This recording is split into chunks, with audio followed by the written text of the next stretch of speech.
ಎಲ್ಲಾ ಹಾನಿಯಿಂದ ಕೂದಲನ್ನು ರಕ್ಷಿಸುತ್ತೆ. ಬರೀ Amrut noni reach root premium hair oil. ಅವನು ದೇವರಾಜೇಗೌಡ ನಾವು ಮುಂದೆ ಏನ್ ಮಾಡಿದ್ದೀವಿ ಅಂತ ಅಷ್ಟೇ ಕೇಳ್ಕೊಳ್ಳಿ.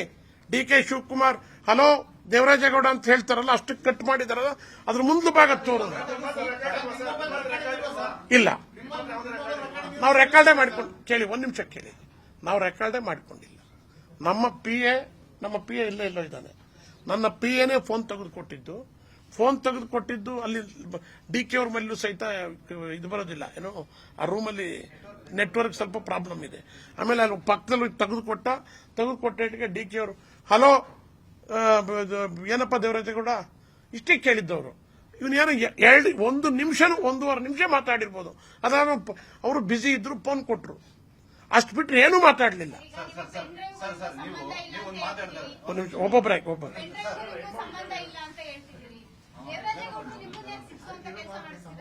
ಈಗ ದೇವರಾಜೇಗೌಡ್ರನ್ನೇ ಕೇಳ್ಬೇಕು ನಾನು ಆ ಪ್ರಶ್ನೆ. ಯಾವ ದ್ವೇಷನೂ ಇಲ್ಲ.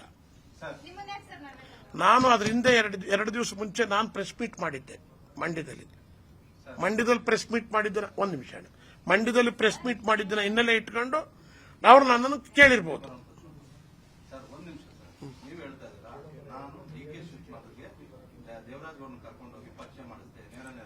ಪರಿಚಯ ಮಾಡಿಸ್ಲಿಲ್ಲ, ಭೇಟಿ ಮಾಡಿಸ್ಲಿಲ್ಲ ಅಂತ ಹೇಳ್ತಾ ಇದ್ದೀನಿ. ಅವ್ರು ಇರ್ಲಿಲ್ಲ ಊರಲ್ಲಿ. ಸ್ವಾಮಿ, ನಾನು ಒಂದು ನಿಮಿಷ ದಯಮಾಡಿ ಅರ್ಥ ಮಾಡಿಕೊಳ್ಳಿ. ನನ್ನ ಹತ್ರ 3 ಗಂಟೆಗೆ ಬಂದಾಗ ನಾನು ಡಿ.ಕೆ. ಅವರು ಎಲ್ಲಿದ್ದಾರೆ ಅಂತ ಕೇಳ್ಕೊಂಡೆ. ಡಿ.ಕೆ. ಅವರು ರಾಣಿಬೆನ್ ನಾನು ಮಾತಾಡಿದೆ ಡಿ.ಕೆ. ಅವರಿಗೆ ನನ್ನ ಫೋನ್ನಲ್ಲಿ. ನಾನು ಅವನ ಹತ್ರ ಏನು ಡಿ.ಕೆ. ಅವರು ಆ ಬ್ಯುಸಿಲಿ ಇದ್ದಾಗ ನಾನು ಉಳುಕೆ ವಿಚಾರ ಯಾಕೆ ಮಾತಾಡೋಣ, ಎಷ್ಟೊತ್ತಿ ಬರ್ತೀರಿ ಸಾಯಂಕಾಲ, ನಿಮ್ಮನ್ನು ಭೇಟಿ ಮಾಡಬೇಕು ಅಂದೆ. ನಾನು ರೆಗ್ಯುಲರ್ ಆಗಿ 5-6 ಸಾರಿ ಈ ಎಲೆಕ್ಷನ್ನಲ್ಲೇ 5-6 ಸಾರಿ ಭೇಟಿ ಮಾಡಿದ್ದೀನಿ, ನಮ್ಮವೇನೇನೋ ಕೆಲಸಗಳ ವಿಚಾರದಲ್ಲಿ. ನನಗೆ ಅವರು ನಾನೆಲ್ಲೋ ಇದ್ದೀನಿ, ರಾಣಿಬೆನ್ನೂರಿನಲ್ಲಿ ಇದ್ದೀನಿ, ಟೂರ್ನಲ್ಲಿ ಇದ್ದೀನಿ. ನನ್ನ ಜೀವನದಲ್ಲಿ ನಾನು ಮಾತ್ರವಲ್ಲ, ನನ್ನ ಕೂದಲು ಕೂಡ ಆಗಿರ್ಬೇಕು ಸ್ಟ್ರಾಂಗ್ ಅಂಡ್ ಸ್ಟೈಲಿಶ್. ಬರೀ Amrut noni reach root premium hair oil ನೊಂದಿಗೆ. Reach root premium hair oil. Night ಬರ್ತೀನಿ ಅಂದ್ರು. ಆಗ ದೇವರಾಜೇಗೌಡ ಒಳಗಡೆ ರೂಮಲ್ಲಿ ಕೂತಿದ್ದು, ನಾನು ಈಚಲ್ಲಿ ಮಾತಾಡಿದ್ದು. ಆಮೇಲೆ ನಾನು ಪಿ ಎಗಳಿಗೆ ಫೋನ್ ಮಾಡಿ ಎಷ್ಟೊತ್ತಿಗೆ ಬರ್ತಾರೆ ಏನು ಎಲ್ಲ ತಿಳ್ಕೊಂಡೆ. ಅವರು 9-10 ಗಂಟೆಗೆ ಲ್ಯಾಂಡ್ ಆಯ್ತಾರೆ, 10:15 10:45 ಆಫೀಸ್ ಮನೆಗೆ ಬರ್ತಾರೆ ಅಂದ್ರು.